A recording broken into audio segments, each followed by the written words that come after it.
Let's see how you do under pressure. Oh, yeah. I've been wanting this shit forever. I've been in the field with whatever they throw at me. Brush it off, pick myself up, moving on to the better. Okay. Hey. Yeah. Ain't no errors, baby, it's a new era. I wake up early, feeling rich like I'm Kesha. I get to the paper, boy. Extra, extra. Fuck with me, you know that I got it. Come with me, let's take a trip to the islands. We up on the jet, we'll do more than just fly on it. Stand on that hill, you gon' die on it. What is going on, everybody? Welcome to the Fireflies Wrestling Podcast. Today is Sunday, August 10th, the year of our Lord, the year of the dragon. No, it's not the year of the dragon. It's goddamn, it's the year of the snake. Why do I keep thinking it's the year of the dragon? I guess I was looking at Daniel Bryan's alumni picture. Hey, JR, still can't hear you, bro. Oh no. Anyways.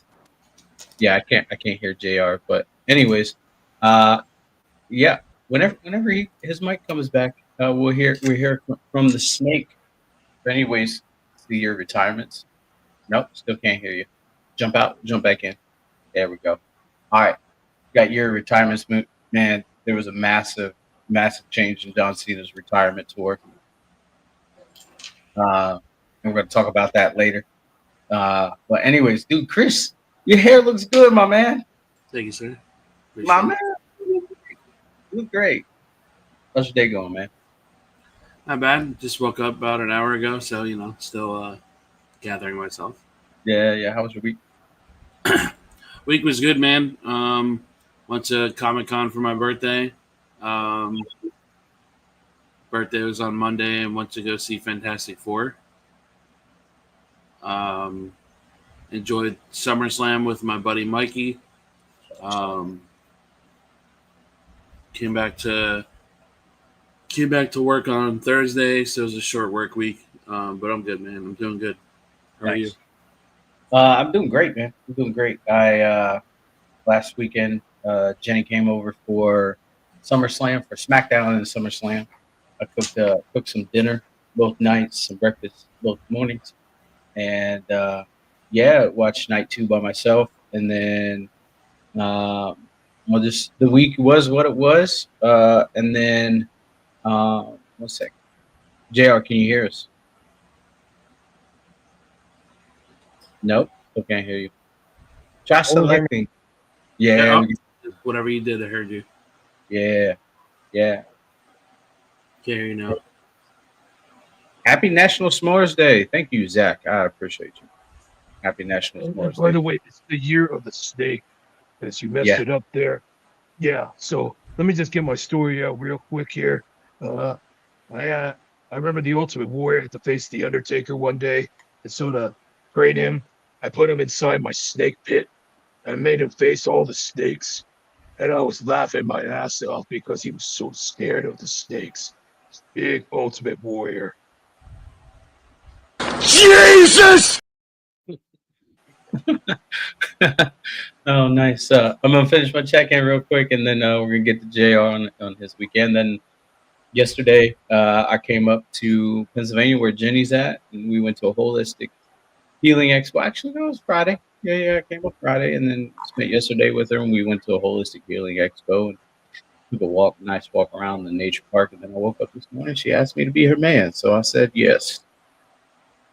And so it's a good thing. But anyways, JR, how's your week going?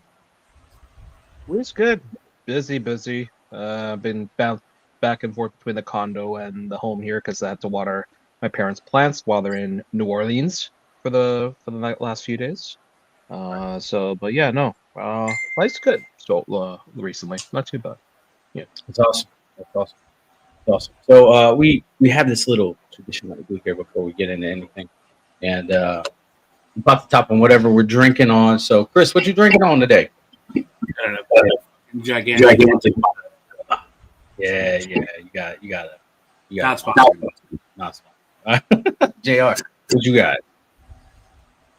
got? New, not sponsored brand here. Booster Juice. Got a little smoothie, post-workout smoothie here. Strawberry Storm here. Canadian branded Booster Juice. As branded by Toronto Blue Jays alumni Jose Bautista. Nice. Not Oh, sponsored. nice. Oh, okay. Okay. I thought it said booty juice, and I was gonna say, all right, man. Tropic. Tropic Thunder. Pause. Got this booty juice in Denang, man. So I've been sipping on a big ass thing of water. Hydrate or die. I've been trying to get more water into my life because I drink a lot of energy drinks, not so much water. When you go pee and your urine is like different color that it's not supposed to be, that's a bad sign, guys. Yeah, it doesn't help when you book like 17 interviews for one day. So you're not wrong. You're not wrong. I wake up like this and I go to bed like this. Quite not. But anyways, that wasn't a shot at the Asian community. All right, that was just how I do things. All right. he's a lying bastard. Don't listen to him. Hey, there was no change drop. All right. But anyways, God damn it, there it is. There it is. Anyways, so next I got fucking Monster Ultra Watermelon, not sponsored. It quenches you on a really good fucking day. On a hot Good thing day, you got that water to balance it out, right? yeah, dude, it's water and melon. It's water and melon. You're getting hydrated in this thing while enjoying the taste of it. I don't think it works that way. Yeah, it probably doesn't. But then I got the all-time Monster Rio Punch. That is my That's for his interview number 6 today, guys. But you know what, man? This is the first time that I don't have a lot of interviews in one day, or any interviews in one day. And I'm doing something I really thoroughly enjoy. That's talking about wrestling. Yeah. So, yeah. Yesterday I had 2, and then the rest. Actually, I'm really surprised. Like I only had 4 interviews this week, like throughout the whole week. So I was really. I thought happy. you were gonna say only 4 today. I was about to jump through the screen and smack you. No, dude, I limited my availability the Monday, Wednesday, Friday, and Saturday 2 hours a day. So like I've learned that I got to keep the pace going. Yeah. But I took a shot in the dark, and I'm just saying this here. I took a shot in the dark, and I don't know if you guys listen to Mr. Ballin or know who Mr. Ballin is, but he's a fucking massive creator on YouTube that does stories, but he's also sober. He's been sober a year and a half. The man has got like 10 million subscribers on YouTube. It's fucking insane. So, yeah, I took a shot in the dark to see if he would say yes, but we'll see what happens there. He hasn't read my message yet. Anyways, you And go ahead. also, before I forget, tomorrow's 4 years since my brother passed away too. So Tomorrow we'll do a cheers to him too. We'll do a cheers to him. Yeah. So we're gonna have a good show. Oh God. cheers, All right. boys. Boom. There you go. Jay, I just can't get enough of it. Not sponsored. Oh, so I forgot how strong the ultra is. Oh, shit. Have you Ultra guys juice. Yeah, ultra booty juice. Have you guys tried the like extra dry drinks that Monster has? Nope. Bro, I swear to God, it is Are like you talking about their coffee ones? no. It's like a regular drink, but it's like reduced in size. I think Oh this yeah, is no, I'm good. yeah, no, fuck that. This is a 16 ounce. I think they make them like 8 ounces, like Red Bulls. Dude, Yeah, they're Bro. trying to be Red Bull and it won't work. no.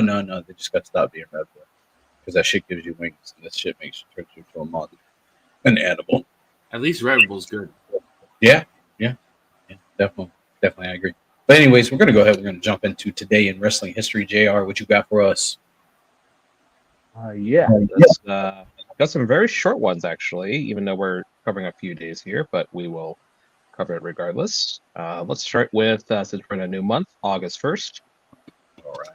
We have all Phil Brooks, aka CM Punk, there, the Hammerstein Ballroom. So we'll start here in 1994. Shawn Michaels started his first match losing to Reza Ramon in the iconic ladder match at WrestleMania 10. In the main event of Monday Night Raw that night, he defeated Reza Ramon in a 23-minute barn burner. Okay. And 2006, CM Punk made his much anticipated ECW debut in a match against Justin Incredible on an episode of ECW on Sci-Fi, taped at the Hammerstein Ballroom in New York City. Let's go. And yeah, that was it for August 1st. We do have some birthdays to celebrate here. 1870. Okay, George Hackenschmidt. It says 1878, but I'm like, okay, whatever. Anyways, Bunkhouse Book, 1950. Prince Ayakea, 1964, also known as the artist formerly known as Prince Ayakea. 1972, Devon, get the table. And 1985, Harry Smith. That's Harry Smith Jr. in this case here. So that is August the 1st. And then we're going to August the 3rd here. We have Stone Cold Steve Austin here, a very significant time here. We will get to it here for this day here. We'll start here, though, in 1996. Dr. Death Steve Williams made his ECW debut at the aptly named The Doctor Is In show, not Britt Baker. A show held at the ECW Arena in Philadelphia, Pennsylvania. On the show, Taz and Brian Lee defeated Williams and his partner Tommy Dreamer. In the night's main event, Sabu defeated RVD in a stretcher match. 1997, SummerSlam took place at the Continental Airlines Arena in Rutherford, New Jersey. On the card, we had Mankind defeated Hunter Hearst Helmsley in a steel cage match. Goldust defeated Brian Pillman. The Legion of Doom defeated the Godwins.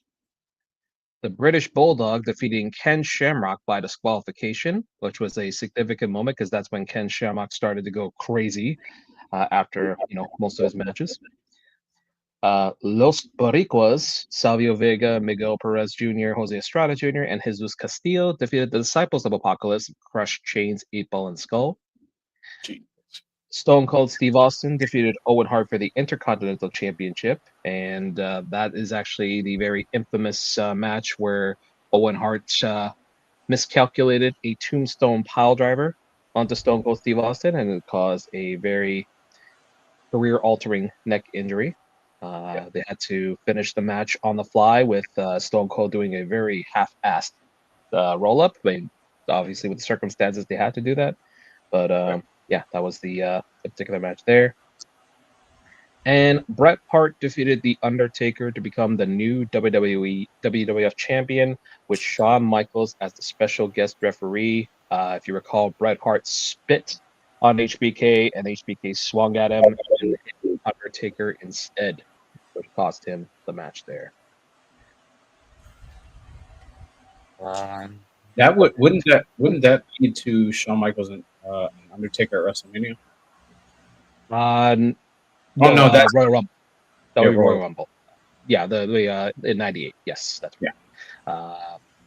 And on an episode of Monday Night Raw in 2020 in the Performance Center in Orlando, Florida, Shane McMahon made his return to the company as the central figure in the debuting Raw Underground format that saw several wrestlers compete in a Fight Club style setting. That also included dancers, which was only one night only, unfortunately. But yeah.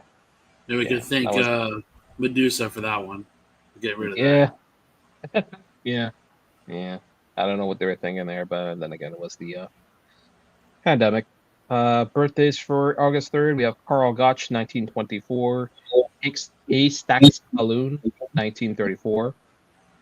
And Aaron Stevens, 1982, a.k.a. Damien Sandow. Nice. And today, August 10th. Look at that iconic shot there. We'll get to that momentarily there. NWO is the only way to go. That's right. 1976, the man who would go on to become Hulk Hogan had his first professional wrestling match against B. Brian Blair. Oh, look at that. There's a history there. Okay, drop some change. Big Van Vader in 1992 defeats Riki Chozu at the New Japan Wrestling event in Tokyo to win the IWGP Heavyweight Championship. He would go on to hold the belt for 374 days. Wow. Yeah. Damn. 1996, the recently formed... Oh, go ahead. There's an echo. There's Mike. Oh, I just said, goddamn. Yeah. Yeah, you're good. Oh, goddamn. Got it. Okay. Thanks. 1996, the recently formed NWO made their presence felt at the WCW Hog Wild. If you recall, Hog Wild was that one event in WCW where they performed in front of motorcyclists outside in like some sort of grungy city. So it's like they So have a Might have been show and Daytona. it's all well, so it was in Sturgis during the motorcycle rally that they have every yeah, most times that's right. Yeah. Hulk Hogan defeated the Giant to become the new WCW World Heavyweight Champion. The Outsiders, Scott Hall and Kevin Nash faced Sting and Lex Luger, and Harlem Heat squared off against the Steiner Brothers for the WCW Tag Team titles. And Ric Flair defended the U.S. title against Eddie Guerrero. And that shot there with the belts, that's where Hogan infamously sprayed NWO onto the belt there. Very famous image there. 2008, Samoa Joe defeated Booker T in a steel cage weapons match to retain the TNA World Heavyweight Championship at Hard Justice in Trenton, New Jersey. The event also marked the beginning of a return angle for Jeff Jarrett, who had not been seen active in the company for 15 months. Wow, I remember that. Let me see. Let me just go back to the card here. And the card itself, let's go back to the card real quick here. We had Petey Williams defeated Consequences Creed to retain the X Division Championship. Gail Kim, ODB, and Taylor Wilde defeated Awesome Kong and the Beautiful People in a 6 knockouts tag match. Beer Money defeated the Latin American Exchange to become the new TNA Tag Champs. Jay Lethal defeated Sanjay Dutt. Christian Cage and Rhino defeated Team 3D in a New Jersey street fight. And AJ Styles defeated Kurt Angle in a last man standing match. Yeah. Well, must be between Kurt and AJ there. Mm-hmm. And in 2019, Adam Cole defeated Johnny Gargano in a 2 out of 3 falls match to retain the NXT Championship in NXT TakeOver Toronto. Also, Shayna Baszler defeated Mia Yim to retain the Women's Championship, and the Velveteen Dream retain the North American Championship, and the Street Profits retain their Tag Championship. He said that was the one Adam Cole won. Yeah, that's right. Yeah, that's worst where they had that NXT match ever put on. And they showed that image of Britt Baker like this because they fell off the cage. If you recall, they had like a barbed wire steel cage for the third fall there. And notable birthdays for today. We have Solomon Grundy, not the DC character, 1961. 1966, Savio Vega. And Wade Barrett, 1980. Boom. And that is your day in wrestling. That was nice. That was nice. I thoroughly enjoyed that Wade Barrett impersonation. But anyways, we're gonna. That was a good one. That was a good one. I never heard that one from you before. That was good. Anyways, we're gonna move on to SummerSlam Night 1. It was live from MetLife Stadium in Rutherford, New Jersey. I'm gonna be going there at the end of the month to go see Korn and fucking System of a Down. I'm excited about it. Boom. Jenny was like, I wonder if he can still do that now. I was like, oh, probably. Jonathan Davis. But anyways, our opening match was Roman Reigns and Jey Uso against Braun Breaker and Bronson Reed. Look, I'm gonna say I still find the fact that Bronson Reed is carrying around Roman Reigns' shoes after he stole them shit's hilarious. The Tribal Thief is the greatest fucking nickname I've ever heard in my life. The Tribal Thief, and that wouldn't be the last time they stole Roman's shoes. So good. Just straight up bullying. I love it. Anyways, this match was what it was. I mean, everybody expected Roman and Jey to win. I think they should have lost, in my opinion.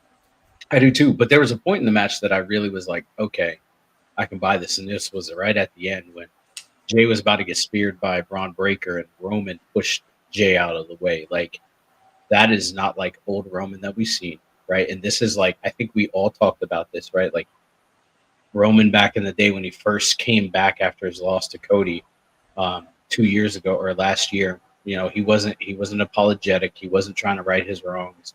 He's still egotistical, narcissistic, and now he's turning a page. And he stood in front of Braun Breaker and got his shit absolutely rocked. And then we seen Jay pick up the win after spearing Bronson Reed and delivering the splash. Yeah, let's not call that a spear because no, it was a shoulder tackle. I mean, it was like a Devon shoulder tackle. out of every goddamn move in the world, I never thought I'd say the spear is fucking more overused than the super kick, but I'm gonna fucking put myself through my own TV. Yeah. I'm just glad that there wasn't like 8,000 super kicks in this match. I think I'd rather that. Yeah, you're not wrong. They did the 1D where Roman was the post That man. looked rough. I'm not gonna lie. Yeah. Well, they did it on Bronson Reed, right? Like they would have been. It would have been served better if they did it on Braun Breaker. Well, you know what it was? It looked like the angle they tried to do it at, or maybe it was rushed or something. I don't know what it was, but fucking Bronson came right down on Roman. Yeah, he did. Another point in the match I thought was like pretty funny was when Braun was beating the shit out of Roman at the beginning, and he was singing, he was like, Roman Reigns. That shit had me dying. The more that I watch Braun Breaker, the more I can see both his dad and his uncle come out, and I love it. Absolutely love it. Next, we had the Judgment Day versus Alexa Bliss and Charlotte Flair, and I thought this match was really good. It was a banger. Yeah, absolutely. Both women delivered, or both teams delivered, and we seen the match kind of fall apart when Roxy was going to get hit by Alexa Bliss, and she moved and caught Charlotte in the face. And I really thought that was the end of the tag team, and I'm glad that it wasn't. But we saw Alexa Bliss and Charlotte Flair pick up the win. I'm happy to see them actually starting to take the women's tag team championships seriously again. They redid that Bray Wyatt Roman Reigns spot. Yeah, they did. But yeah, really great match between the two of them. Then, in my opinion, the biggest letdown of the whole fucking weekend: Karrion Kross versus Sami Zayn, and travesty. It was a short match, and it was like what, maybe 5 minutes long. It was I wasn't paying attention to the match because I knew Kross was losing. Yeah. Like 8 minutes, and the fact that they didn't even get a video package like highlighting their match prior, so it's like everybody else did. It's like and the match kind of unfolded when Scarlett gave the pipe to Sami and said hit him, and Sami threw it, and and now we know that Karrion Kross and Scarlett got moved to the alumni section. I hope that if they do resign, that they bring him back as Killer Kross. So apparently there was a deal thrown out to them. So we'll see what happens with that. I'm not going to doom and gloom over it just yet, but we'll see. So one of the things that Bleacher Report pointed out was that Karrion Kross used the Burning Hammer. Yeah. And how much of an underrated move it is, and should be, and it should be a finishing. Just simply for the fact of how devastating it is. I think the only people that should be doing the Burning Hammer is people like Pete Dunne or Tyler Bate, because I feel like they always make it look so good. Yeah, absolutely. And then on top of that, they said that Sami looked like he got dumped right on his head during that Saito suplex that Kross gave him. Right. So, every time he hits that move, it looks like he gets like high shoulder. So I think everybody kind of knows how to take it. Yeah. The next match was Tiffany Stratton versus Jade Cargill for the women's. Fucking incredible chemistry. They do. They have really good chemistry. I didn't think that Jade was going to. Simply for the fact that she's not ready. She ain't ready for it. If they put her in a position to fight for the U.S. Women's Championship, I'm all for it. Like, I don't think she should be at a mid-card title. No, but I agree. She's a main event caliber superstar, but if you give her that chemistry against someone like Julia, and allow that to play out and allow her to, be able to work different styles. Because now we're starting to see Jade open up her gate more than just the powerhouse moves. Then it can only benefit her down the road. And our next match was Jelly Roll and Randy Orton versus Logan Paul and Drew McIntyre. Like, look, anybody who shat on the fact that Jelly Roll or a celebrity was going to be in a match needs to watch this fucking match over again. Because Jelly Roll absolutely delivered, man. Like, I mean, there were some spots where he was like holding his dick just to make sure that like he didn't get his dick landed on, obviously, rightfully so. But like he got his ass handed to him that whole match. And apparently, from what we're hearing, it was supposed to be Jelly Roll and Randy going over, but Jelly Roll said no, I don't want to go over. And so he took the pin, and I love it. Dude, that fucking splash that Logan Paul did from the top rope. Brother, you want to talk about a man who can constantly put himself in a position of being talked about no matter when or what it is, whether it's a good light or bad light. That's Logan Paul. Yeah. Like, that splash is arguably one of the best spots I've ever seen. Simply for that camera angle. Yeah, absolutely. And I find it just so inspiring, right? Like, I don't say this very much, but I find it so inspiring that when they were doing the interview, when Stephanie was interviewing Jelly Roll, and he said, I want to get below 300 pounds. Like, he made it that day, weighed in, and he was below 300 pounds to do that match. And that shit, just the determination is really inspiring. But yeah, dude, great fucking match. I really enjoyed it. Yeah, just really good match. And then the main event, Gunther versus CM Punk. Fucking banger. Probably one of my favorite CM Punk matches I've ever seen in my life. Easily in his top 3. Yeah, easily in his top 3, along with John Cena. Dude, they put on a hell of a fucking barn burner, dude. Just like Gunther was beating the absolute dog shit out of Punk the whole match. Like, he dog walked him, like straight up, just he bullied his ass. Beat the shit out of him. And then just that one spot where Gunther was celebrating on the table, and then Punk fucking tripped him up, and then he got busted open. I wanted to see blood in one match, and I think I said that I want to see blood in Cody and Cena, but I'm happy that they didn't. I'm glad that they did it in Punk and Gunther because it meant more. And so the blood that was in that match was perfect, and you saw Punk finally seize that moment and win the fucking WWE Championship. And I said it here first, and I know I threw it in everybody's face in the chat, but I said I feel like that Saturday Night Main Event injury with Seth was a work, and it was. Seth came out and he was standing on the crutches on the thing and said, "It's only a matter of time before I cash in on you." Turned around, and then when he turned around, he dropped the crutches. He turned around and walked his happy ass down to the ring. Did you see how mad everybody was about that too? Oh yeah, dude. There's people are absolutely losing their fucking mind. Why did they bury LA Knight? Oh my god! So what was Saturday Night Main Event for?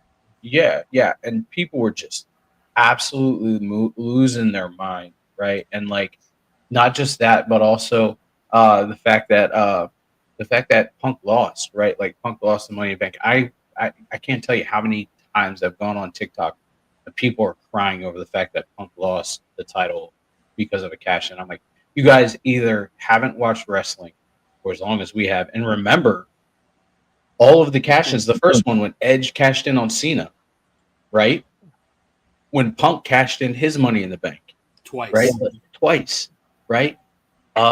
Dude, Edge cashed in his twice. Punk cashed in his twice, right? Like, this is what the Money in the Bank is meant for. It's meant to be to make your moment, right? And like guarantee a win. And it was perfect. It was perfectly done. And Seth, dude, that was a nasty stomp. Yeah. Nasty stomp.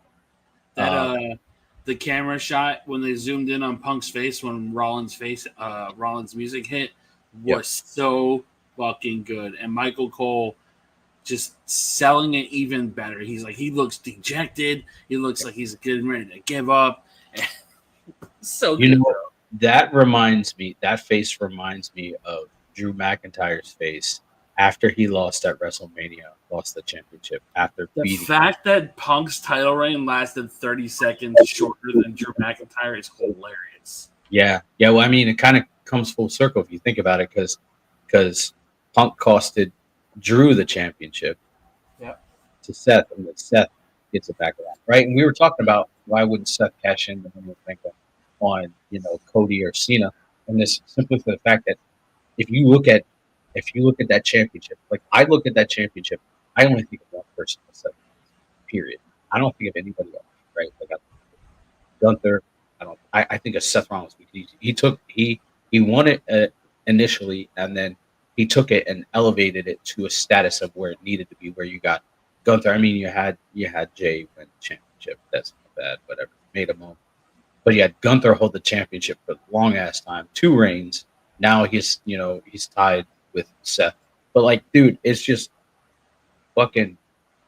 I think the thing with Seth Rollins when that title was first put out, I think just with Roman being champion at the time and The Rock just kind of degrading Seth Rollins as a champion and shit, I feel like that's why everybody thinks of Seth first when it comes to that title. Yeah. In my opinion, I still would have loved for him to go after Cody Cena. Yeah. But I also think that Punk and Rollins deserves a WrestleMania closeout. Yeah, I agree. That's definitely got to be the closeout. And I wouldn't be mad if like they went to Survivor Series and there was Team Punk versus Team Seth, and Roman was on Team Punk. Kind of as like a flip where he was on, where Punk was on Team Roman. Could you imagine if they do like a super team for Team Roman or Team Punk, whatever it's going to be, where it's Roman, Cena, Punk, Jay, and fill out the last name there versus whoever else is going to be there, Team Drew, yeah, or Team Rollins. Yeah. Well, people are speculating that we're going to get a 4th member at Survivor Series for Rollins group, and they're throwing around names and like they keep coming up to Austin Theory, and I'm like, no, man, like Austin's due for it. Fucking Page is the only option I will accept. Yep. Because I was saying this the other day. I think Ethan Page is the most well-rounded talent on the NXT roster. Whether it's promo, whether it's character, whether it's ring work. He's better than Oba in all 3 of those departments. Oba's great. Oba has that superstar fucking aura about him. But Ethan is so complete, it's not even funny. Yeah. Dude, I'm just going to say, man, that main event was everything that I wanted it to be and more. And Jenny actually watched that match with me, and she got to see like how fucking excited I was when Seth cashed. It was great. It was an awesome moment. But yeah, that was night 1. JR, you got night 2. Right here, also in MetLife Stadium. Started out with a bang here with the champ Naomi coming out with her father, who was doing the guitar there. That was a very sweet moment there. Facing off against Rhea and Io Sky. I expected nothing less from these 3. Good chemistry from all 3 there. Good stuff from the 3 of them. And hey, miracles do happen. We got Rhea Ripley getting pinned in a match. Naomi got the pinfall win over Rhea after Rhea hit the avalanche riptide off the top rope from Io, and Naomi rolled her up, and she remains champion. So that means she's going to clash in Patty against Miss Stephanie Stephanie Vecker, as she in this case. So yeah, I'm like treating pretty like that match. It should be interesting. Lord Jesus, there's gonna be so much cake in that fucking ring. Yeah. Mm-hmm. Right. Mm-hmm. Yep. Proceed with caution. Remember, not too fast. Yeah, exactly. We then get to what a barn burner this was here. The 6-pack tables, ladders, and chairs match, which also featured some special appearances from the Dudley Boys and the Hardys. I wonder what happened to the 3rd team that was in that match. Chris, can you help me with that? What happened to that 3rd team there? Why weren't they there? 3rd team? It They were all Hope excuses. and Christian, man. Edge and Christian. That you know how they highlighted the Dudleys and the Hardys. Yeah, that was never mind. Anyways, but yeah, this one was freaking. This was a spot fest. This was freaking brutal. Everything you needed it to be. Everything you needed to be, and I mean those table spots were like absolutely beautiful there. Uh, I was very scared for Candace when she hit that freaking ladder spot. I was Dude, like, that fucking bump was brutal. she freaking yeah, she got smashed. Her leg, if you see, well, when we get to SmackDown, they showed her leg was freaking bruised up. Yeah. Like kudos to her. I mean, we know that she can do that stuff, but like we didn't think I was gonna be like that. It was like she took the damn bump there. But surprisingly, I'm gonna be honest with you. I was surprised that this team won because I thought another team was gonna win here. But the Wyatt Six retain the tag team champions. So yeah, interesting call there, but good for them. Also, And really quick, the Wyatt Six are going to have a house at the Halloween Horror Nights in Universal. So congratulations to the Wyatt Six. nice. This is something Bray Wyatt manifested in 2019, and he said that he's going to be there in any capacity. And Universal dropped their first shirt line for Halloween Horror Nights, and it's Bray in the background with the Wyatt Six in front of them. So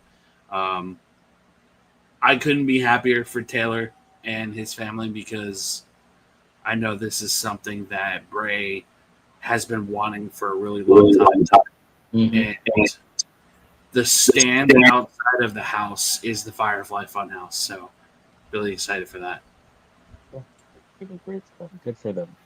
Looking forward to seeing those images there. We then had what I believe was one of the more underrated matches of the night or of the whole weekend there. Becky Lynch defending the IC title against Lyra Valkyria in essentially a street fight. I want to call it that in this case here. But this was way better than I would have expected out of the two. I think this was their best match, to be honest with you, out of the matches they've had so far. I think that triple threat they had was their better one. Oh yeah, the one against Bailey. Yeah, The only thing I hated about this match, I didn't like how New Jersey was trying to hijack that match. it's just them being bitches. But and also to note there, Becky Lynch came out to a new theme song from her husband's favorite band, The Wonder Years. It was a very good theme. Awesome. I like it. I love Good the Tron stuff. too. Yeah, same here. I like it. It's very, very, very good. It makes it nice that you should do this more often. If you're turning heel, you're turning face, change your damn music. Then Now then we that just way, need to get Rollins to change his music. exactly. Yes. Go back to the freaking the Messiah thing, but whatever. Anyway, I'm hoping they work on something. But it ended with Bailey interfering, respectfully, and she was had a steel chain in her hand, and she hit Lyra by accident. Respectfully, and then indeed. the ending sequence there. Becky hit her with the manhandle slam and retained the IC championship. So, yeah, that means Becky Lynch. That means Lyra Valkyria cannot challenge for the IC title for the foreseeable future as long as Becky is the champ. So, end of the rivalry there for now, because I'm sure they're going to be crossing paths at some point, like maybe in the next couple of years. We then get to what I personally think, aside from we said Sammy was a disappointment match. This match was very disappointing to me because it was like very lackluster. Solo Sikoa defending the U.S. Championship against Jacob Fatu in the steel cage match. I personally did not like this match at all. It was very lackluster, very uncharacteristic between these two. It was felt hot garbage. rushed. Yeah, it felt very rushed there, and it felt very.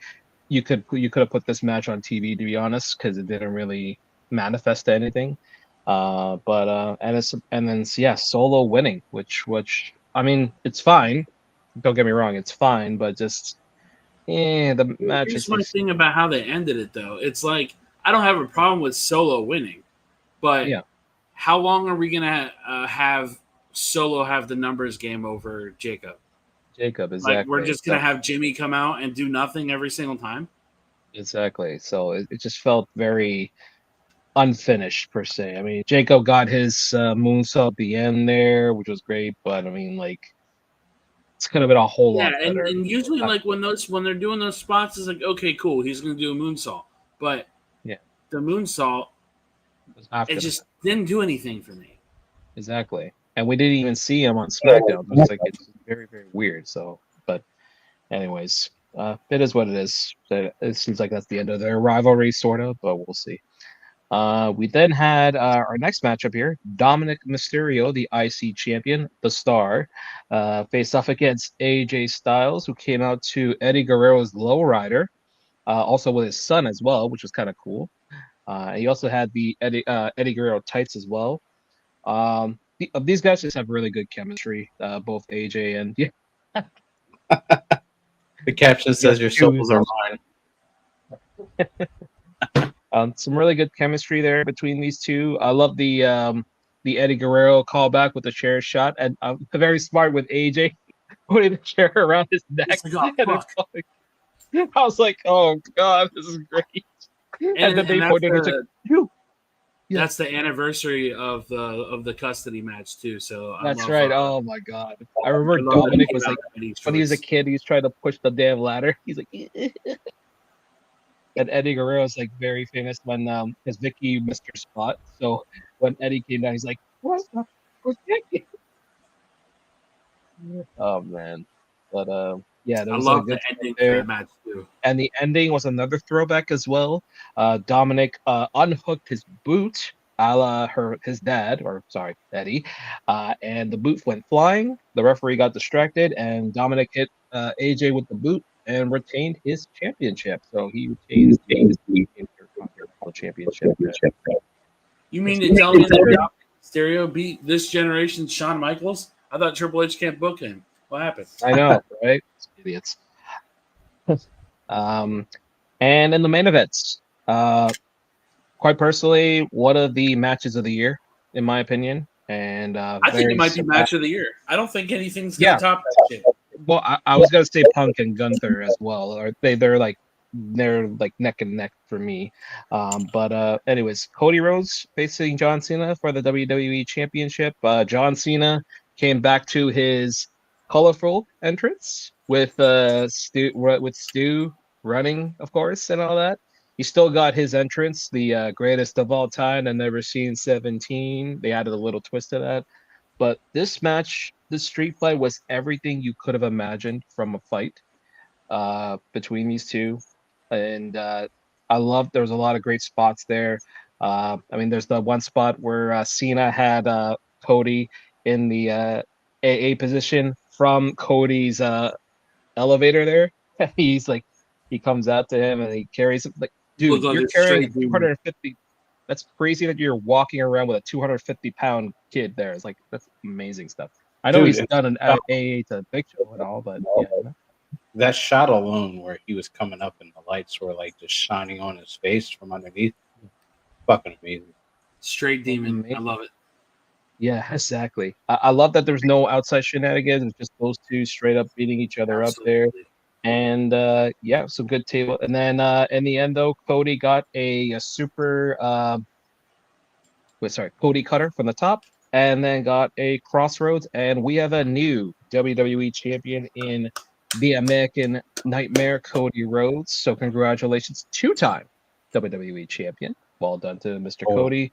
I love the little back and forth in the end there. They're like, I gave you my best. As Cena says, I gave you my best, and you got me. So they shook hands. It's almost like a passing of the torch, a little bit, sort of. But I mean, we'll see probably later on. I mean, him grabbing the title and handing it to him kind of felt like Rock doing that to Cena. So yeah, I think that's more or less your torch passing moment. Yeah, exactly. And then Cena was all alone. Got the adulations of the crowd there, and and everything was quiet. We knew something was happening. Everything was quiet, and all of a sudden we hear that, and then the whole crowd went crazy. Michael Cole even said, "Holy shit!" He's channeling his inner Pat McAfee, and out comes the Beast, Brock Lesnar, returning after a couple years there, still looking very mountain man, up in the north of Saskatchewan there, where he's been living all this time. So yeah, he came in, gave a pure F5 to John Cena, and that ended SummerSlam night 2. I think this may have been the best PLE this year next to Evolution. Yeah. I think that was Cena's. I think that was Cena's best match he's put on in a very long time. Probably since AJ Cena. Yeah, absolutely. Just I thought it was a really good match, and then like that spot where Cody took off the bottom rope, I was like, man, I felt I love that he was playing into everybody thinking he was going heel. Yeah. I said it whenever those rumors started going around. I said, man, if you honestly think that Triple H is going to throw away the biggest babyface they have on that roster, you are out of your fucking mind. You're not wrong. You said that to me, man. I'm just saying, dog. Like, yeah, you did say it to me. Yeah, you did say like, my biggest thing about it was he's not going to talk about it on an interview and then do it. Like, you know what I mean? It's just that's not Cody. That's not Cody's MO. Yeah, it's going to come at a much later date. But anyways, we had Monday Night Raw the next night from the Barclays Center in New York. In our opening match, announced for the show was Seth Rollins coming out, Alexa Bliss and Charlotte in an appearance, Becky Lynch, and Sheamus versus Rusev 3. So the show kicked off, and we had Seth, Braun Breaker, and Bronson Reed and Paul Heyman coming out to the ring. Seth looked like a devil, man, like straight up, just and all that red. He looked like the goddamn devil. It was beautiful. And Paul got this like scathing fucking promo where he gave nicknames or positions to every single person on the team, the Tribal Thief, Bronson Reed. Just pretty much running down. Seth pretty much said like, this is the Vision. So I'm guessing that their stable name is the Vision now. Yeah, which is good. Before you go forward, hold on. I have something for you. Okay. When we talk about the appearance that happened in this segment, show that picture I just sent in the chat. Okay. Let me pull it up. We're going to Facebook. Jesus. I don't know what's happening in this group chat yet. I'm not even seeing it. Oh.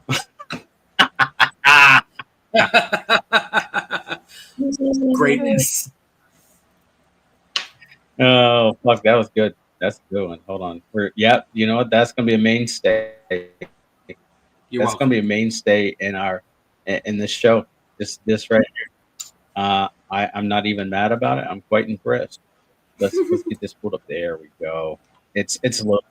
But anyways, so we had LA Knight interrupting Seth Rollins, and he claimed that Rollins didn't fake his injury, or he claimed that Rollins did not fake his injury at the Money in the Bank, but rather he avoided fighting LA Knight or taking any of that. Yeah. So they were coming out to the ring, and Adam Pearce stopped Seth Rollins and pretty much made it official that Knight versus Rollins for the title tonight. And there it is. Paul Heyman fucking in his old glory, his Chef glory. If you look, man, Paul has been color coding like who he's representing with his ties. With Roman, he always wore a red tie, and with Brock, I think he wore a purple tie, and this season he had a blue tie. Seth. But anyways, the fact that they're putting Knight in this position right now is good because people have been calling to have Knight in a world heavyweight position for a while. Our first match was Sheamus versus Rusev 3, and the match just escalated into fucking chaos, man. And Sheamus and Rusev ended in a double countout, and they continue to fight outside the ring. We seen a shillelagh strike by by Rusev, so we may be getting another match. Dude, I'm down. You let these two dudes. Donnie broke it, baby. Donnie broke that shit, dog. In Paris. In Paris, yes. Next there's a backstage segment where the New Day and Grayson Waller were talking, and we had Xavier Woods with this massive fucking hat on. That hat reminded me of Scary Movie 3, where the hat keeps getting bigger. The hat keeps getting bigger, and he just had this massive hat of mourning, and they were trying to get a tag team title match, and Grayson Waller was like, "No worries, I'm gonna take care of this." And he goes up and he talks to Adam Pearce, and Adam Pearce is like, is with Penta. And he's like, "You look like you need a match, and you're gonna have a match against Penta." And Grayson Waller, ended up going back to the New Day, and you see, What did he say? Kofi's like, what did he say? What did he say? Like, all very insecure and shit. It's great. But our next match was Penta versus Grayson Waller, and really good match between the two. Incredible match. Yeah, great match. Penta beat Grayson Waller, and then the New Day came in the ring and tried to attack Penta, and Penta beat the shit out of him, and then wore Xavier Woods' hat. It was great. Yeah, it was great. Did you see one of the creators of Tekken got tagged in that post? Did he? Yeah, because he's looking Yoshimitsu. like Yoshimitsu. Yoshimitsu. Yeah. So our next match hat like it was Kung Lao. Yeah. Xavier Woods. Our next match was a women's tag team championship match against Charlotte and Alexa versus Judgment Day. And Charlotte and Alexa came out and they were cutting a promo, and like it felt cheesy. I'm just gonna say, like, right off the bat, that, and it may have meant to feel that way, but I think it's by proxy. They're doing it on purpose. Yeah. So it led to a tag team championship match, and Alexa Bliss and Charlotte retained the championships rightfully. So top moments that Bleacher Report said is that Charlotte was in the ring cutting a promo, and crowd was saying, "You deserve it," and she acknowledged it and said, "I think this is the first time I've ever heard that. So thank you." And so a really good match. Next we had Dragon Lee versus Dominic Mysterio. What we did forget to mention is that during the Dominic, I wasn't here for it. I was taking shit. But Dominic, during his match at SummerSlam, we got a Mr. Iguana and Psycho Clown appearance. Yep. Okay, you guys might have covered that. Dom beat Dragon Lee with the assistance of more than one El Grande Americano. We got 3 El Grande Americanos.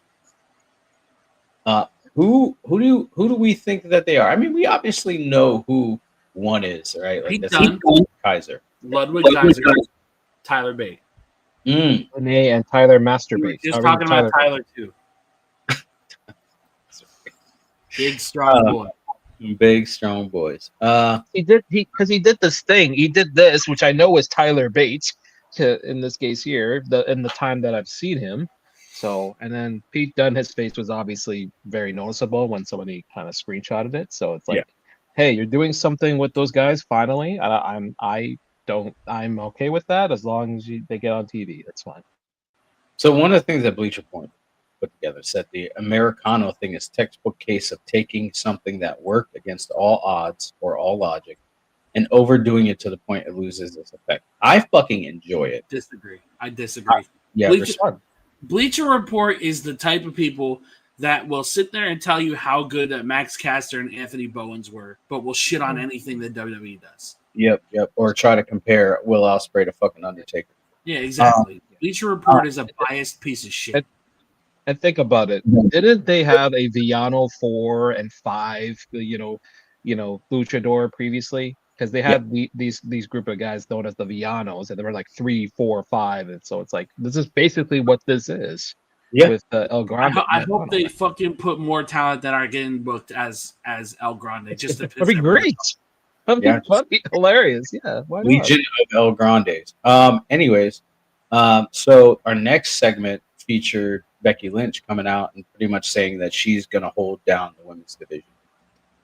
And she said she's beaten everybody in the back, and there's fucking nobody else standing in her way, so she's going to remain the Women's Intercontinental Championship. And now strolls Nikki Bella. Nikki Bella gave her flowers. She said, "You're doing great," but said that what she is doing is what her decade fought against, and that back in the day, Becky Lynch wouldn't fight Nikki because she was scared to fight her, because she couldn't step on her level. Now she's afraid to fight Nikki again. And so they both fucking took shots at each other, and Nikki brought up Seth, and then Becky delivered the fucking throat shot and said, you know, you'd be the hottest couple in professional wrestling, but oh, you can't see him. Jesus Christ. And then she said, I have never, in the time I've watched wrestling, other than the Stephanie and Triple H segment when they were breaking up and he was talking about the size of her hole, I've never heard a crowd collectively lose their shit over a fucking diss like that. Yeah. Yeah. Like, and then that entire arena erupted over that. Yeah, exactly. And so we had the closing part of this segment where Becky Lynch said, "You know why I won't fight you," and then she jaw jacked her and then walked the fuck out of the ring. Like, dude, that looked like a real ass hard shot, disrespectfully. And so yeah, dude, great segment. Next we had the World Heavyweight Championship, the main event, World Heavyweight Championship, LA Knight versus Seth Rollins, and it was going about as good as you thought it was going, and then Punk comes out and attacks Rollins, which causes the match. Attacks LA Knight. Roman comes out to get his Braun Breaker speared Punk, and then Roman look. It was super delayed, and Roman came out as they were leaving the ring, and then they went back into the ring, and Roman fucking got his ass beat, and then Bronson Reed stole the shoes again. Your soul is mine. Yeah, and so that closed out the show. All of the heel. And then they gave Bronson Reed gave 3 tsunamis to Roman.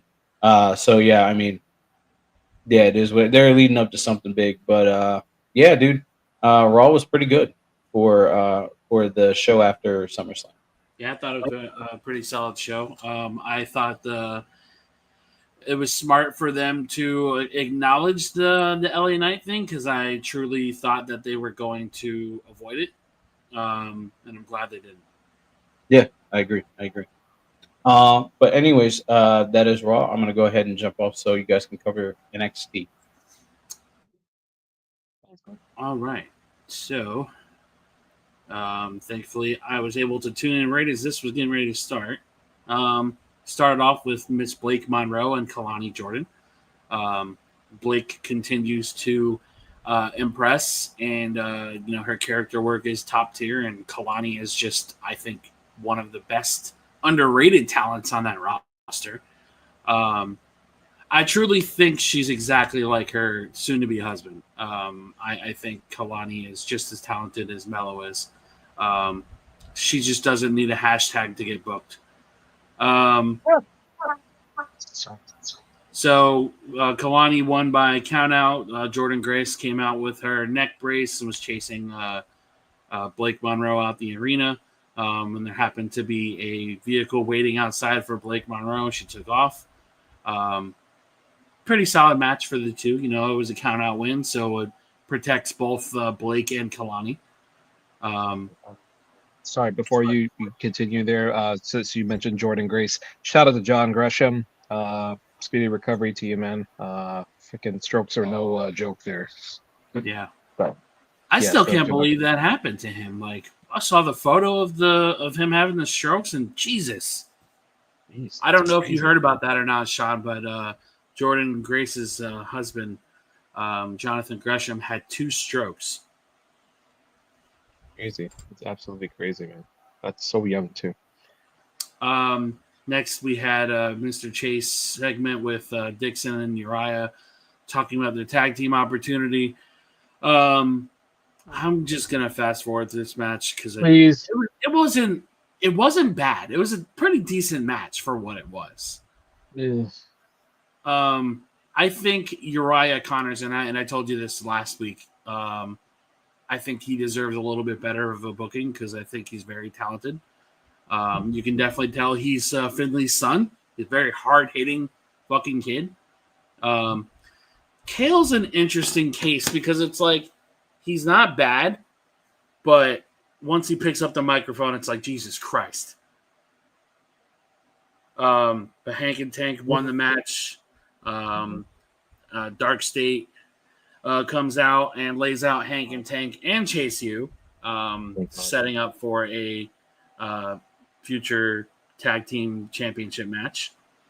Then we see a little bit more division with Fatal Influence and JC Jane. JC talks about how she beat Masha, and she's going to be facing Ash by Elegance. So I'm pretty excited for that. Laney comes out and asks if that was Jasmine's job to polish her championship, and JC sends her on her way. Who do you think's going to turn on JC first, Fallon or Jasmine? Because Fallon looks like she's going to knock her the fuck out. I think so. Yeah, I think Jasmine is not. She doesn't really have the crowd support to turn on JC. She's going to be more like her lackey for the foreseeable future. And I think that's going to help her. Yeah, being her lackey there. Yeah. Then we had Miles Bourne talking backstage with Tavion, talking about how they both beat Charlie. Fucking Lexus King, bro.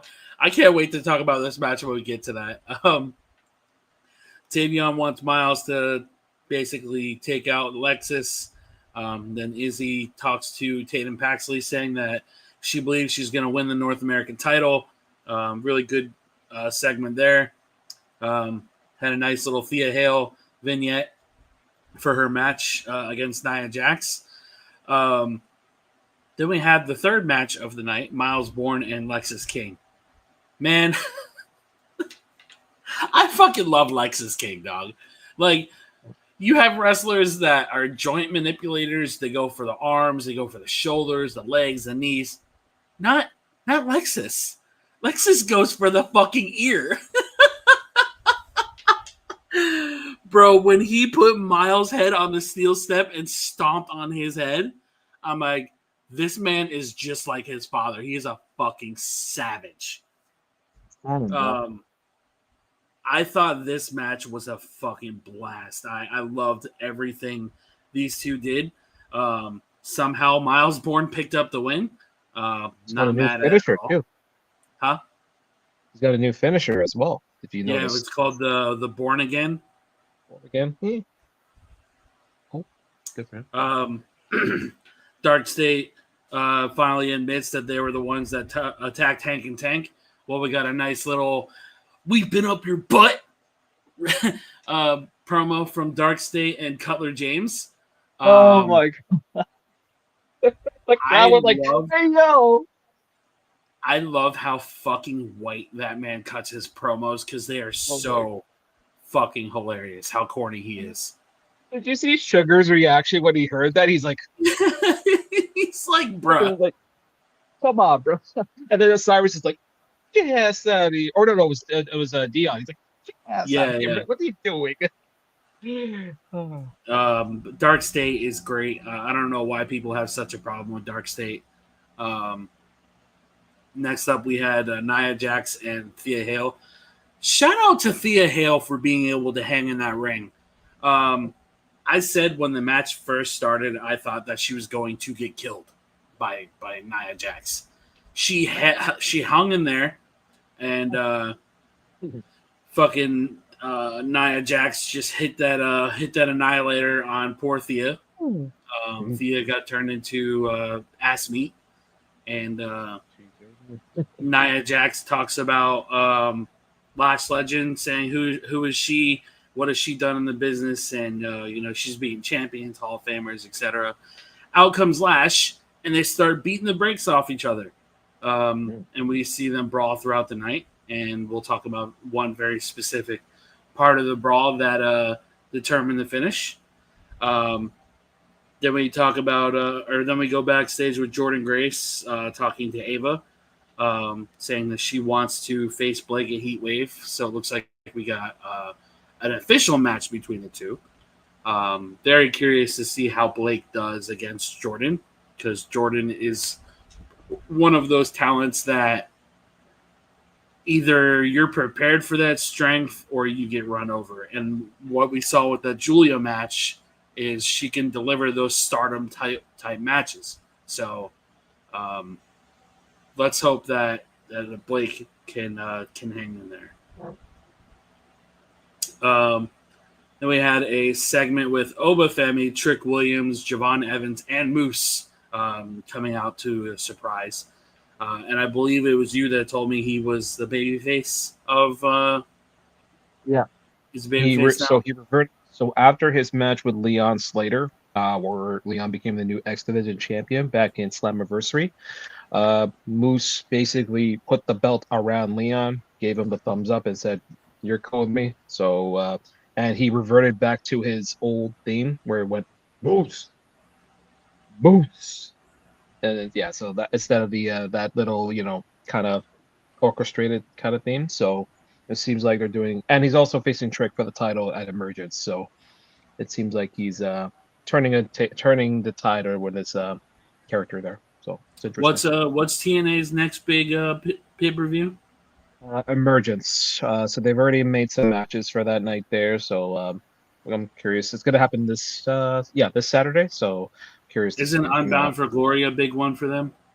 Bound for Glory will be in October. So that is essentially their second WrestleMania almost, because that's when they first back in 2006 or 2005 when they first had it. That was basically their launching pad to getting to that next level when it came to TNA. So I'm wondering if that's when Santana is going to take down Trick. It seems like it. Yeah, it seems like it there. They're just putting him in something right now. He's going to be in a match with Sami Callihan at Emergence there. Oh my God, that guy's a freaking... Jeez, you talk about let it go, man. Sammy, man. Yeah. But he's having a match there at Emergence with Sammy. So in this segment, we had Oba talking about being champion for over 2 days. Say that he's beaten the superstars of today and tomorrow. And he said, who else is going to challenge me? He's like, it doesn't matter who, because the result's going to be the same. Out comes Trick Williams, thinking that he's the big dog of NXT still. And Javon Evans cuts off Trick and says, yeah, you're not the big dog anymore. That's Oba, and nobody wants to challenge you. And Trick says, young OG, I've said this once, I've said it 1,000 times. Mind your business while grown folk is talking. Love it. Oba, Javon, and Trick go back and forth. He's like, yeah, you guys face each other to determine who faces me. And out comes Moose, talking about their match coming up at Emergence, saying that he's going to take that TNA title off of him. I really thought they were going to go with a triple threat here to face Oba, but I guess not. But I guess it makes sense that they're promoting Emergence there. Dark State attempts to jump Oba. Oh my God, why is it skipping fucking app? They try to jump Oba, Trick, Javon, and Moose, but they get absolutely annihilated. So we're going to have Dark State versus Oba, Trick, Javon, and Moose for this coming up Tuesday. And then we get to see Javon and Trick in Philadelphia. They're going to have a match to determine who faces Oba at Heat Wave. Then we see Ariana Grace get put on TV with her man finally. Looking stunning as usual. And she's different compared to her goofy side. So it's interesting turn of events here. Yeah. Then we see Nia Jax and Lash proceed to lay into each other. And hold on, it just fucking crashed my app. What the fuck is going on?